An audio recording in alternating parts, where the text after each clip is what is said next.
समझता हूँ बच्चों का है, क्योंकि आने वाले भारत का भविष्य यहाँ पे बैठा हुआ है। आप सिर्फ स्टूडेंट नहीं हैं, आप भारत का वो भविष्य हैं जो कभी अपने देश को चलाएंगे, अपने देश को संभालेंगे।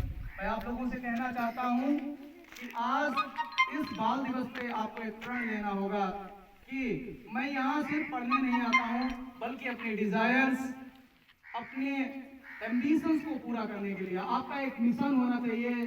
जिस समय आपकी माँ भले बिना पढ़ी लिखी हो, जब आपको तैयार करती है तो उसके पलकों पे बहुत सारे सपने होते हैं कि मेरे बेटी या मेरा बेटा आज स्कूल जा रहा है तो कल मेरी लाठी का सहारा बनेगा। तो वो सपना आपको अपने माँ बाप को सच करके दिखाना है। आप सिर्फ यहाँ पढ़ने के लिए नहीं आते हैं, लेकिन मैं बहुत कहना चाहता हूँ आप लोगों से कि स्टूडेंट लाइफ के अंदर कभी भी आपके अंदर इस तरीके का कल्चर नहीं होना चाहिए जिस तरीके से मैंने देखा था। क्योंकि मैं पहली बार यहाँ पे पढ़ाने आया था तो किसी ने पता हमसे क्या पूछा था, बच्चे ने, सर आपकी जाति क्या है। तो मैं आपसे कहना चाहता हूँ ये स्कूल है, एक ऐसी जगह है जहाँ किसी टीचर की कोई जाति नहीं होती है। क्योंकि हम लोग टीचर्स हैं, हमारे पास सारे बच्चे पढ़ते हैं, वो किसी भी कम्युनिटी, तो हम टीचर की कोई जाति नहीं होती, हम सिर्फ ह्यूमन हैं और आप लोगों को एजुकेशन प्रोवाइड करते हैं, बस यही हमारी जाति है। क्योंकि ये एजुकेशन सिस्टम आपको जाति खत्म करने की प्रेरणा देता है। जिस टेम्पल में हम पढ़ते हैं, जिस स्कूल, जिस मंदिर में हम पढ़ते हैं, वहाँ पे जाति की बात होनी नहीं चाहिए। हालांकि मुझे बुरा नहीं लगा, लेकिन मैं आप लोगों से कहना चाहता हूं कि जब तक इंडिया पीछे क्यों, सिर्फ इसीलिए जब तक देश के अंदर ऐसा रहेगा लोग जाति, धर्म और संप्रदाय में बढ़ते रहेंगे, तब तक हमारा देश पीछे जाता रहेगा। तो मैं आप लोगों से कहना चाहता हूं, आप लोगों को इंसान बनना है कि जब तक आप लोग पढ़ेंगे तब तक कोई भी टीचर है वो किसी भी कम्युनिटी से हो, बिलोंग करता हो, आप उसकी जाति नहीं पूछेंगे। ओके। दूसरी बात मैं आप लोगों से कहना चाहता हूं कि आप लोग जो है देश का भविष्य है। मैंने फिर से आपसे कहा, जो माँ बाप आपके ऊपर अपने पैसे स्पेंड कर रहे हैं उसका एक एक मिनट आपके लिए बहुत वैल्यूएबल है।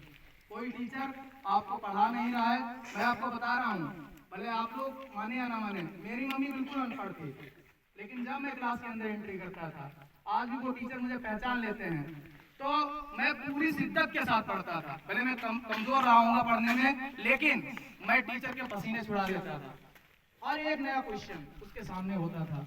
और मैं आप लोगों से कहना चाहता हूँ, बच्चा भाई होशियार होता है जो कोई क्वेश्चन लेके आता है रोज क्लास के अंदर। मैं आपको पूरा चैप्टर पढ़ा देता हूँ, लेकिन एक सिंगल बच्चा ऐसा नहीं होता है जो बता देता है कि सर ये वर्ड मीनिंग मुझे आज समझ में नहीं आई, आप एक्सप्लेन करेंगे क्या। तो ये शो करता है कि आप लोग जो है स्टडी को जो है सीरियस नहीं ले रहे हैं। जब तक आप अपनी स्टडी को सीरियस नहीं लेंगे तब तक कुछ बेहतर नहीं हो सकता है। तो मैं बस आप लोगों से यही कहना चाहता हूँ कि आप लोग अपनी स्टडी को, अपने एजुकेशन सिस्टम को अगर बदलना चाहते हैं, अगर इस भारत देश की तस्वीर को बदलना चाहते हैं जैसे पंडित जवाहरलाल नेहरू चाहते थे, तो बच्चों को उस मिशन पे काम करना पड़ेगा।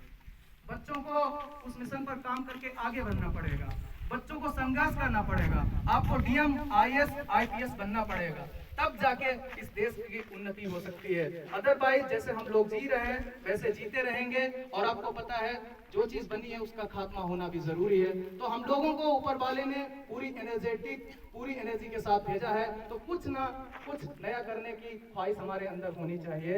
और मैं कहना चाहता हूँ आप लोगों से लास्ट में 4 लाइन है कि जिंदा अगर जमीर है तो आदमी बनो, जिंदा अगर जमीर है तो आदमी बनो, और बुझते हुए चिराग की रोशनी बनो, बुझते हुए चिराग की रोशनी बनो।